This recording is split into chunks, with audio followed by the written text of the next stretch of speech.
తొలగించబోమని కూడా తెలియజేస్తాం. ఇంకొక మాట తీసుకుంటే 14-19 ముఖ్యమంత్రిగా ఉన్నప్పుడు మన వాళ్ళు చాలా పనులు చేశారు. మాట ఇస్తున్నా, ఇళ్ళకు కూడా డబ్బులు ఆపారమ్మా. ఆ ఇంటికి రూపాయి పడి పూర్తిగా ఆపేశారు. 30,000-40,000 డబ్బులు ఆపేశారు. అమ్మా మన ప్రభుత్వం కొద్ది నెలల్లో మీకు చెల్లిస్తుంది కూడా మనం మాటిస్తా ఉన్నాం. మంజూరై శాంక్షన్ వచ్చే వాళ్ళకి గత ప్రభుత్వంలో లేని కారు ఉందని, లేని పొలం ఉందని రకరకాల కారణాలతో తీసేశారు. అటువంటి తప్పుడు పని నేను ఈరోజు ఎవరిది చేయను.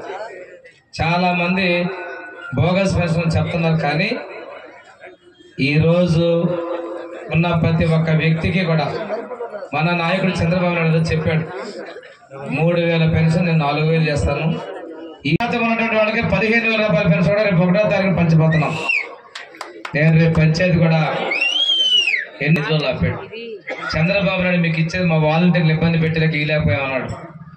ఇంకోసారి ఏం చేశాడంటే బ్యాంకు పంపించాడు. ఇంకోసారి కూడా బ్యాంకులుగానే ఇబ్బంది పెట్టాడు. చంద్రబాబు వస్తే ఇట్నే ఉంటుంది, మీకు ఇంటి దగ్గర పెన్షన్ రావు, నన్ను గెలిపించమన్నాడు. కానీ